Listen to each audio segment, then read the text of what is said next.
ऐसा सेंटर से जुड़े हुए रहते हैं जगदीश जी मेघवाल जी सर, ताली बजाएं उनका।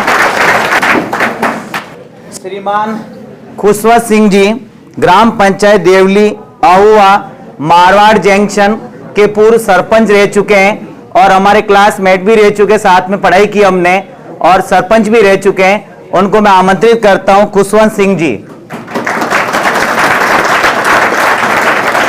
ये जरूर है कि राजनीति के अंदर हैं, लेकिन हमारे साथ पढ़े हुए हैं और एजुकेटेड पर्सन सब बीएड-धारी है, इसी कारण हम उन्हीं को आमंत्रित किया, दूसरे राजनेता को आमंत्रित नहीं किया, ताकि आप भी उनसे मोटिवेट हो सके कि राजनीति के अंदर भी जा सकते हैं पढ़ाई करके और नौकरी के अंदर भी जा सकते हैं।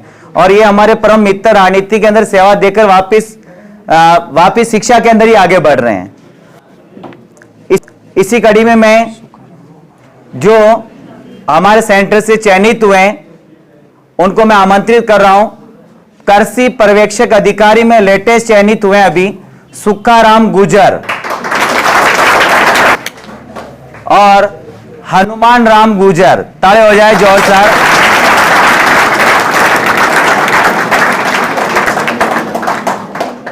और हमारे बड़े भाई अजीज काठात,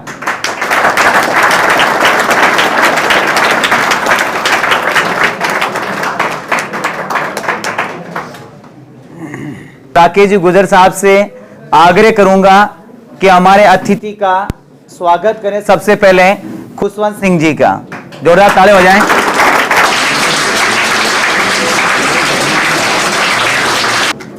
और मैं खुद जगदीश जी मेघवाल साहब का स्वागत करता हूं।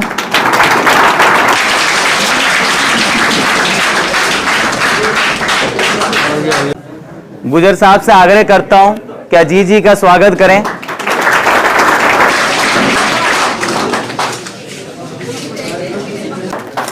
अब इस कार्यक्रम की इसी कड़ी में मैं चाहूँगा कि श्रीमान अमजद जी हमारे दोनों होनहार विद्यार्थियों का जिनका कृषि पर्यवेक्षक अधिकारी में चयन हुआ उनका स्वागत करके यहाँ पर का मैं करता हूँ, राकेश जी करेंगे।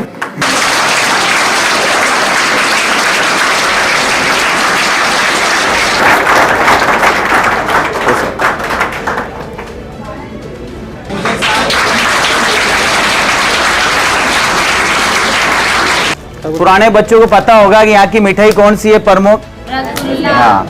नहीं तो आप न्यू मॉर्निंग क्लासेस या अमजद काठा नाम से फेसबुक आईडी पे जाके आप देख सकते हैं।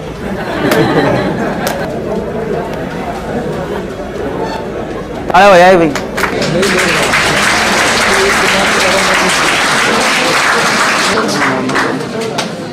मैं सरपंच साहब से आग्रह करूंगा खुशवंत सिंह जी से कि इन बच्चों को अपने सेंटर का जो मोमेंट है वो देखकर सम्मानित करें।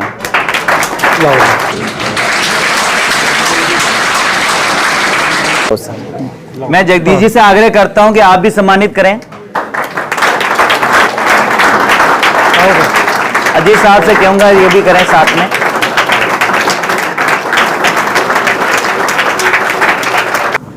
मैं राकेश गुजर साहब से आग्रह करूंगा कि बच्चों को 2 शब्द बताएं, क्योंकि आज संडे है, गुरुजी को भी टाइम पूरा है, नहीं तो सुबह पढ़ाकर जल्दी में रहते भग जाते हैं और शाम को 5 बजे पुण्य वापस आ जाते हैं। सुबह आते हैं और शाम को वापस आते हैं और रात को जाते फिर। ताली हो जाए सर के लिए।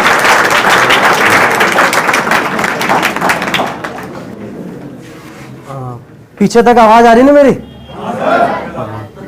प्रिय विद्यार्थियों, आज का जो ये क्षण आपके सामने चरितार्थ हो रहा है और मेरे सामने जो ये आकार लेती हुई युवा पीढ़ी है, मैं आप सभी को ये बात बताना चाहूँगा कि ये वो क्षण होते हैं जो बहुत तपस्या के बाद हमें मिलते हैं। ये मालाएं यूं ही गले में आकर के नहीं ठहरती है, इन्हें वहाँ तक पहुँचाने के लिए बहुत श्रम बूंदों से सींचना पड़ता है हमें। मुझे किस्सा याद है, आप जैसे किसी विद्यार्थी ने ईश्वर से कहा था, कुछ मांगा था उससे, तो ईश्वर ने कहा उसे कि हिम्मत भी कर, कोशिश भी कर और रास्ता भी चुन, फिर कहीं जाके अपने मुकद्दर को तलाश। तो बड़ा अड़ियल था वो भी आपकी तरह, आप सब लोग आर्मी और राजस्थान पुलिस की तैयारी कर रहे हो। उसने कहा यार हिम्मत भी मैं ही करूं, कोशिश भी मैं ही करूं, फिर भी जाके किसको तलाशूं? मुकद्दर को। उसने बोला ये मुझे जमा नहीं। तो उसने ईश्वर से कहा कि अपने मुकद्दर का तो मुझे मिल ही जाएगा है खुदा, मुझे वो चीज़ तराश जो मेरी किस्मत में नहीं, मेरी जिद्दोजहद में नहीं। तो ऐसा ही मुझे सुखाराम गुजर और हनुमान के अंदर भी नजर आया। इन विद्यार्थियों ने यहाँ पर आकर के तैयारी करी, हमारे उस कमरे में बैठ करके वो पढ़ते थे और कई बातें जो है वो अपने मुंह से भी बताएंगे आप लोगों को। उसके बाद में इन्होंने उस चीज़ को लगातार अपने जहन में बसा के रखा कि हमें तैयारी करनी है। कई उतार आए, कई चढ़ाव आए।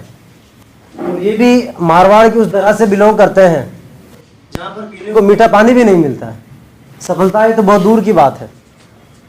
हमारा एक ही क्षेत्र है, रिश्ते में हम लोग भाई हैं, दोस्त हैं, बंधु हैं और वैसे मैं इनका गुरु भी हूँ।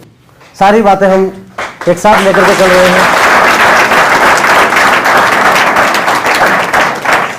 मैं भी उसी मारवाड़ से आया हूँ, ब्यावर इस क्षेत्र के अंदर है। सही ढंग से हिंदी भी बोलनी नहीं आती थी, लेकिन जब कदम रखा प्रतियोगिता की इस परीक्षाओं के अंदर, कंपटीशन के एरिया के अंदर, ब्यावर की भंवरलाल घोटी स्कूल का 23 साल का हेड ऑफ डिपार्टमेंट था मैं, अंग्रेजी माध्यम का।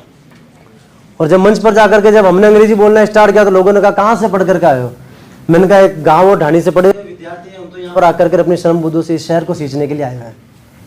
तो प्राइवेट फील्ड में भी अपना नाम किया अपनी मेहनत के आधार पर, सरकारी फील्ड में भी अपना नाम किया तो अपनी मेहनत के आधार पर। चयन होने के बाद में राज्य सरकार ने जब अंग्रेजी माध्यम के विद्यालय खोले तो पुणे में इंटरव्यू के लिए गया और रेगुलरली अपना आपको टेस्टिफाई किया। ऐसा तो नहीं है कि जंग लग गया त्योहार को। तो जब वहां पर जब मैंने अपना इंटरव्यू दिया तो वहां भी मुझे मेरी फर्स्ट चॉइस मिल गया जवाजा के अंदर, और आज जवाजा के अंदर अपने श्रम बुद्धों से उस विद्यालय को खींच रहा हूँ। आपको सिर्फ इतना सा कहना चाहता हूँ कि हर विद्यार्थी को अपनी मंजिल मिलती है, हर बच्चा अपनी मंजिल पर पहुंचता है। ईमानदारी और वफादारी के साथ, स्वयं के साथ कभी गद्दारी ना करें। ओढ़ना पहनना और ये शौक मौज ये सारी चीजें चलती रहेगी, लेकिन अभी जो हमारा परम कर्तव्य परम धर्म है वो ये है कि जो अपने माता पिता से जो हम वादा करके आए हैं कि बस एक लास्ट चांस दे दो, इस बार दे दो मेरे को, आप बस इस बार आप दे दो, इस बार मैं वहां से बस नौकरी लेकर के आऊंगा अपने हाथ में। तो नौकरी यूं ही नहीं मिलती है और नौकरी इतनी मुश्किल भी नहीं है, बहुत पड़ी है। हजारों की संख्या में जॉब्स निकलती है। क्योंकि जिस वक्त आप चाय की दुकान पर, जिस वक्त आप अपने मित्र के साथ कहीं घूम रहे होते हैं, राजस्थान के किसी कोने में, कहीं किसी बिस्तर में, कहीं किसी रजाई में, कहीं किसी सेंटर में, न्यू मॉर्निंग क्लासेस में कोई बच्चा पढ़ाई कर रहा होता है और वो आपसे उस वक्त कई सैकड़ों कदम आगे निकल चुका होता है। तो यहां मैं सिर्फ इतना कहना चाहता हूं कि जब आप कंपटीशन के एरिया में उतर ही चुके हैं तो अपने खेल के पक्के खिलाड़ी बनो। छोटे मोटे खेल से कुछ नहीं होगा, लगातार प्रयास करना होगा। कंटिन्यूस जो सक्सेस होती है वो तभी मिलती है जब आप अपने वर्किंग स्टाइल में अपने टाइम टेबल को फॉलो करते हैं, अपने गुरुजी को जो बताया गया उसके द्वारा आपकी पर्सनल जितनी भी हार्ड वर्किंग होती है। सेंटर पे इन बच्चों ने तैयारी करी तो साथ ही साथ इन्होंने जो सुविधाएं इनको दी गई, खाना अच्छा मिला नहीं मिला, लाइट है नहीं है, फर्क नहीं पड़ा उन चीजों से।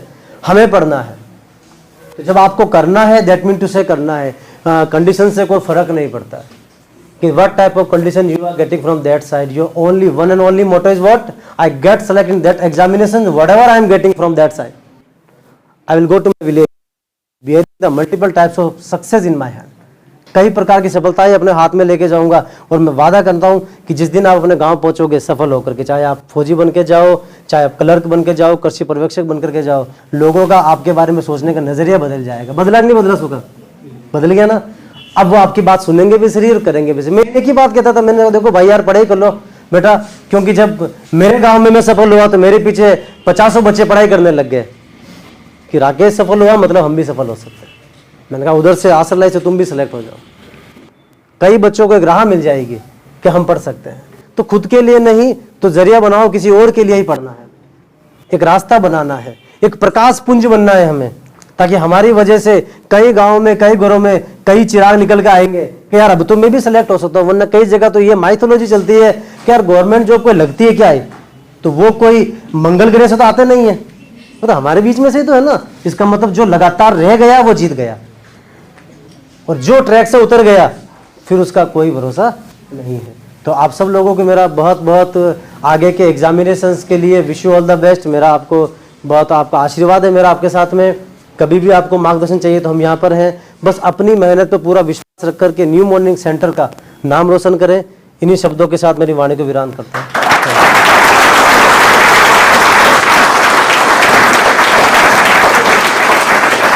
अब मैं चाहूँगा कि सुखाराम और हनुमान भी अपने जो कुछ अनुभव हैं चंद शब्दों में आपके सामने व्यक्त करें। तो सुखाराम को चाहूँगा कि वो भी कुछ कहें यहाँ पर आके इस मंच पर। और आप सबको मैं भी दो तीन शब्द कहना चाहूँगा। यहाँ मैं भी इस न्यू मॉर्निंग क्लासेज में 2016-17 में यहाँ कोचिंग के लाए थे। भाई साहब ने हमें यहाँ यही किया कि आप जाओ यहाँ पे। पहले तो एक शायरी बोलूँगा, ईश्वर का दिया कभी अल्प नहीं होता, जो टूट जाए वो संकल्प नहीं होता। हार को लक्ष्य से पूरी करना है दोस्तों, कि जीत का कोई विकल्प नहीं होता। जब जीत सामने आएगी तो आपको अपना लक्ष्य मिल जाएगी। सबसे पहले यही है कि जब हम 4-5 बजे आए थे साथ में यहाँ पर, तो भाई साहब ने कहा कि आप यहाँ पर ये कर रहे थे हम, और क्योंकि आप न्यू मॉर्निंग जाओ हम जल्दी सर के पास। और हम यहाँ जिस क्लास में हमारी क्लास लगती थी सबसे पहले 2000 भी ज़्यादा जो ट्यूशन याद रहेगा ना, रिपीट नहीं करना, कोई भी ट्यूशन होगा आपका। हम तीनों भाई साथ में बैठते थे। दो अभी आज आए नहीं, एक नरेश है हमारे भाई, वो भी उसका भी 122 नंबर है। फिर वहाँ पर हम तैयारी 5-6 महीने की बाद में BA में सिलेक्शन हो गया हमारा। PTT के एग्ज़ाम के लिए आए थे।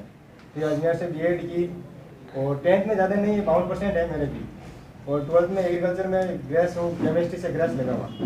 फिर यहाँ आए तो भाई साहब की नौकरी लगी, उस समय तो बोले कि आप तो ब्योर चले जाओ और वहाँ पर रहना भाई साहब के पास भी। तो भाई साहब ने कहा एक ही कहा कि यदि नौकरी लगो तो या पढ़ाई करो, बाकी मत करो, या आप घर चले जाओ। तो उतने होशियार भी नहीं थे और कुछ भी नहीं था। अजमेर जहाँ BAD कॉलेज मिली, वहीं से जो दोनों भाइयों ने एक ही टारगेट बना लिया कि नौकरी लगनी है तब गांव जाना है। और गांव में भी यही कहते हैं कि नौकरी नहीं लगी तो कुछ भी नहीं है। सभी हम भी तुम्हारे जैसे थे, एक जैसे थे। कांस्टेबल के एग्ज़ाम में पिछले एग्ज़ाम में रह गए काफ़ी नंबरों से। फिर उस समय 2018 में कृषि सुपरवाइजर का एग्ज़ाम था, उसी एग्ज़ाम में रह गई।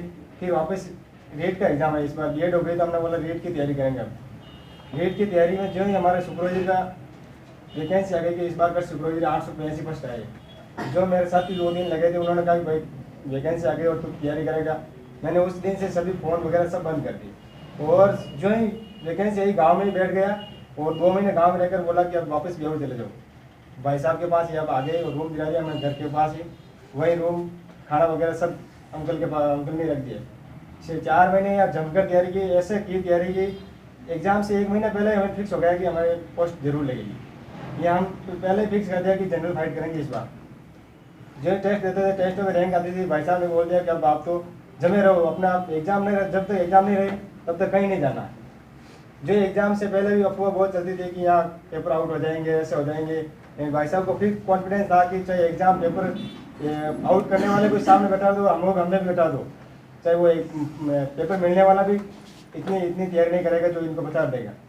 जो ही सुबह एग्ज़ाम थे, भाई साहब ने फिर फ़ोन किया कि अपने ईश्वर को याद करके और अच्छी तरह से आपको अंदर जाना है, कोई अफवाह नहीं है पेपर की, और आपको अपनी तैयारी पर ध्यान देना है। जो ही पेपर दे के बाहर आए, हमें खुशी हो गई कि इस बार हमारा सिलेक्शन हो जाएगा। रिजल्ट आने के बाद में पता चला कि वो जब तक आंसर शीट आती है तब पता चलता है यार क्या होगा क्या नहीं होगा। रिजल्ट आया तब हमें अच्छा लगा कि हम तो जनरल फाइट हो गए। इसलिए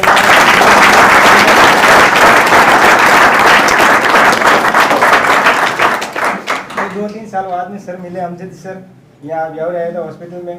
तो भाई साहब ने बोला कि अमजद सर हैं या मैं कोचिंग करके आया। तो सर ने बोला कि यार सिलेक्शन होने के बाद वापस कोचिंग आना आप तो एक बार, लेकिन सर जिस दिन रिजल्ट आएगा उस दिन वापस आएंगे हम कोचिंग में। बिल्कुल। और मैं 2-3 शब्द कहना चाहूँगा। जो मोटिवेट देता है ना जितना भी ज़्यादा, वो उतने आगे निकलना चाहता है। हर वक्त आपको डेली मोटिवेट रहना होगा कि हर एक वैकेंसी में हर सभी समान होते हैं। एग्जाम में देखते हैं कि इतने सारे लड़के बैठ गए, इतने सारे बैठ गए, हम उसको कैसे फाइट करेंगे।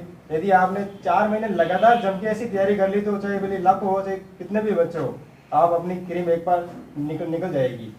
किसी से नहीं डरना है कि वो इतना होशियार है, वो इतना नहीं है। हमें भी ग्रेस लगे 12th में और 10th में 52% हम है। ऐसी तैयारी की जमकर की, जो नोट्स पढ़े थे उस नोट्स में कहीं बाहर नहीं जाएगी। एक बार लगे कि चाहे बोली नोट्स में कहीं से पूछ लो, भाई साहब आते थे और सप्ताह में एक बार बोलते कि याद है माँ, भाई याद है, आप पूछ लो। तो उनको लगे कि बस ऐसी तैयारी करो, आप हम खुश हैं, आप तैयारी रखो और हम इस बार नौकरी लगो, तब हमें लगता है अच्छा लगता है। तो आप किसी से नहीं डरना। एग्जाम देने जाते समय कि वो सबको देखना कि हम में जो क्रीम है वो हमारी काम आएगी। जो अपना याद है वो जरूर वहाँ पर फिक्स होता है। 2-3 शायरी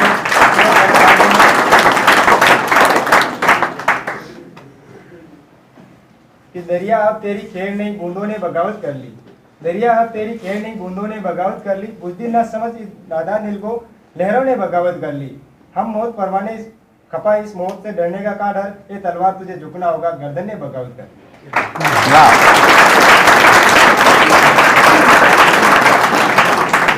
हनुमान। सबसे पहले तो मैं राकेश जी और गुरुजनों और सभी भाई बहनों को धन्यवाद देना चाहता हूँ कि इसने मेरे को मान सम्मान मिला। और क्योंकि आज मैं स्टेज पे पहली बार बोल रहा हूँ तो बोलने में थोड़ी बहुत हिचकिचाहट होती, तो आप क्षमा करना मेरे को। और राकेश जी से मैं 2020 से 19 से इसे मिला था। इन्होंने भाई साहब ने मेरे को मिलाया था और इन्होंने हमको रूम दिलाया और वहाँ से हम दोनों ने पढ़ाई स्टार्ट की थी। और पढ़ाई में क्या है, लगातार निरंतरता बनाए रखनी चाहिए, बीच में कोई भी गैप नहीं देना चाहिए, लगातार पढ़ाई करते रहना चाहिए बस। और पढ़ाई करते समय ये एक ही बात ध्यान रखनी चाहिए कि बस मेरे को पढ़ना है, ऐसे नहीं बीच में व्हाट्सएप खोल दिया, फेसबुक खोल दी, इंस्टाग्राम खोल दिया। ये बोले तो आप वैकेंसी है तब से इनको बंद कर देना, सोशल मीडिया से दूरी बनाए रखनी चाहिए। बस यूट्यूब पर थोड़ी बहुत मोटिवेशनल वीडियो देख लेनी चाहिए और लगातार आपको पढ़ाई पे ध्यान देना चाहिए बस।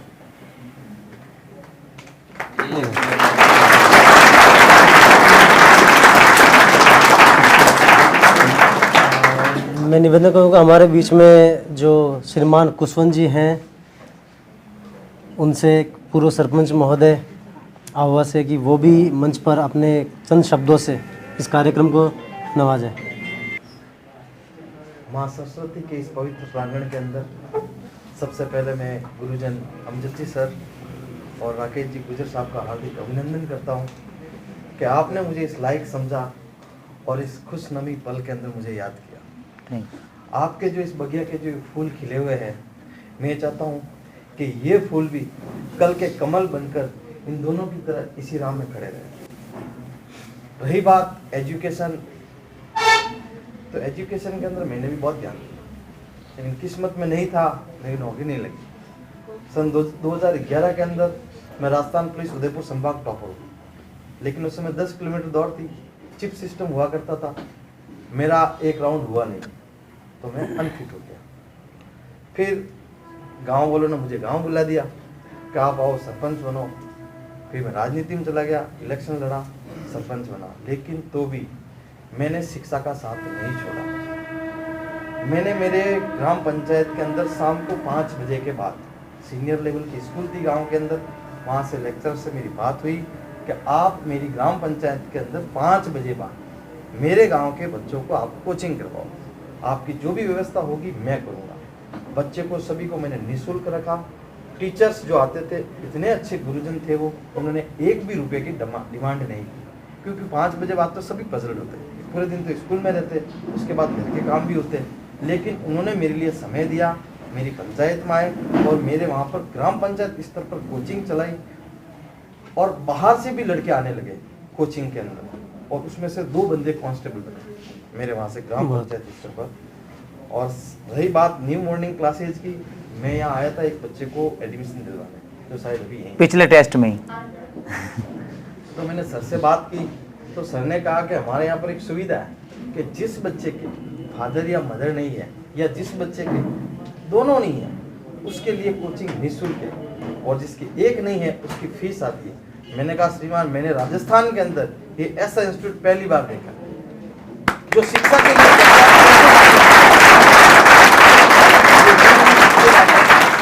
कोचिंग इंस्टीट्यूट इस ब्यावर के अंदर आपको खूब सारे मिल जाएंगे। मैं तो गया हुआ हूँ, काफ़ी जगह मिला हुआ हूँ, काफ़ी मेरे मिलने वाले भी है, लेकिन ये एकमात्र शिक्षा संस्थान है जो एजुकेशन के लिए आपको बुलाता है, फीस लेने के लिए नहीं बुलाता। और इस चीज़ की मुझे बहुत खुशी है, इसीलिए मैं यहाँ आया हूँ, वरना श्रीमान मैं नहीं आता। थे, ठीक है ना। और आप अच्छे लगे उस दिन बात की, इस कारण मैंने कहा क्यों ना सर को बुलाया जाए यहाँ पर। हाँ, राजनीति के अंदर है सरपंच, लेकिन शिक्षा के अंदर भी अच्छा है। और सबसे बड़ी बात ये है कि ये जिस फील्ड से आप तैयारी कर रहे हो राजस्थान पुलिस की, और उदयपुर जिले के अंदर टॉपर रह चुके राजस्थान पुलिस के अंदर, तो ताली बजा देते बता।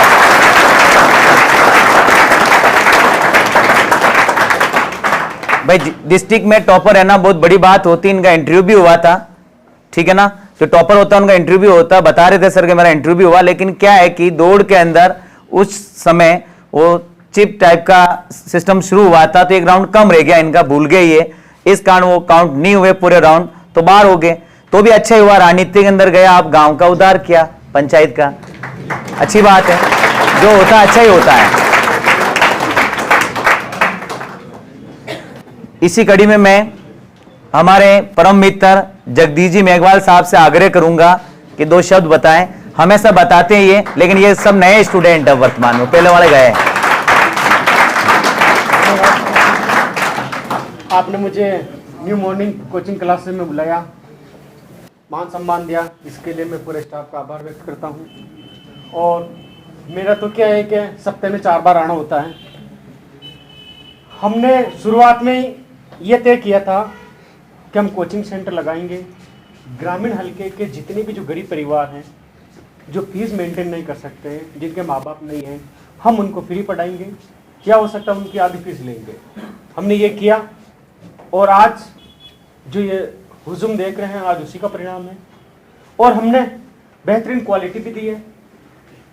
आर्मी में, राजस्थान पुलिस में, कृषि पर्यवेक्षक में, जेल प्रहरी में, यहाँ से सिलेक्शन भी हुए हैं हमारे लिए। और इस मगरे के लिए गर्व की बात है कि सबसे ज़्यादा ब्यावर के आसपास जितने भी कोचिंग सेंटर, चाहे डिफेंस एकेडमी हो, चाहे कोई भी हो, सबसे ज़्यादा अगर आर्मी के अगर सेलेक्टेड हो रहे हैं तो न्यू मॉर्निंग कोचिंग क्लासेस से हो रहे हैं। ये हमारे लिए गर्व की बात है। और मैं तो आप सभी के लिए ये बात कहूँगा कि आप बिना निसंकोच तैयारी करें, क्योंकि अभी आपको कमाने की जरूरत नहीं है। माँ बाप ला रहे हैं, माँ बाप पैसा दे रहे हैं, आपकी जो भी इच्छाएं माँ बाप पूरे कर रहे हैं, इसलिए आपको एक ही टारगेट रखना है कि भाई मुझे पढ़ाई करनी है।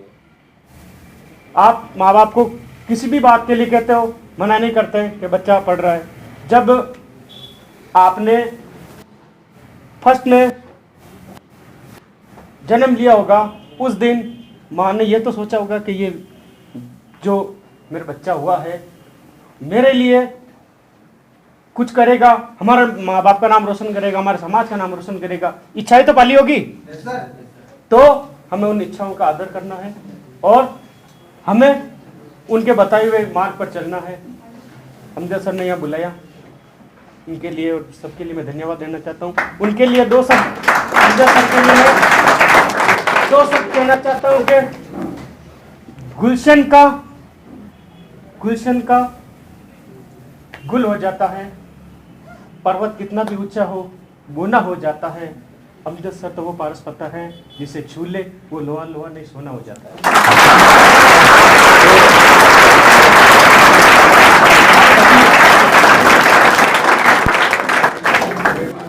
सर ने कहा है, गुजर साहब ने, इंग्लिश, क्योंकि जो भी आते हैं ना सब जो पेपर में आते हैं हिंदी और इंग्लिश में आते हैं, तो हमें इंग्लिश भी सीखनी जरूरी है। हो सकता है हिंदी में वो शब्द समझ में नहीं आए तो हम इंग्लिश से उसको पकड़ सकते हैं, लेकिन क्या है कि हमें एकाग्रता होकर हर चीज़ को, हर एग्ज़ाम को पास करने की ठाननी है। मुझे यहाँ बुलाया, सभी का एक बार पुनः बहुत बहुत धन्यवाद।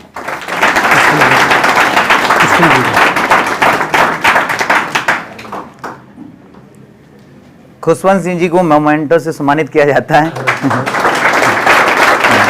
आ जाएगा।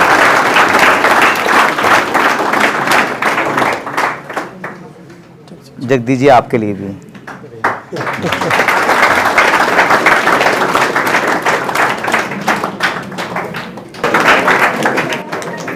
तो जहाँ तक है हिंदी ज़्यादा से ज़्यादा गुरुदेव है, लेकिन इंग्लिश के है, लेकिन मैं चाहता हूँ कि ज़्यादा से ज़्यादा हिंदी से प्रेम करें। क्योंकि देखो हिंदी में क्या सारे शब्द घुसे हुए हैं, इसलिए क्या है कि हमें इजी लगती है। जो प्योर जो हिंदी है हम बोल नहीं पाते। अभी हम एक अपनी साइकिल लेके जाते हैं पंचर वाला बस में, किसमें आगे हवा कम है इसमें हवा भर दे, यही कहते हैं ना। अमूमन क्या कहते हैं, ये कहता है ना कि इसमें आगे के पहिए में हवा कम है, भर दो। तो यही अगर हिंदी में बोलना है तो अगला समझेगा कि हे माशे मेरी चक्र वाहिनी के अग्र चक्र में वाहिनी। ये हिंदी है, प्योर हिंदी। अपने क्या परिचय इसमें ये हवा कम है, इसमें हवा भर दो। तो हिंदी में बोलना है अपने को कि हे माशे मेरी चक्र वाहिनी के अग्र चक्र में वायु का परवा कम है, तनिक इसमें वायु प्रवाहित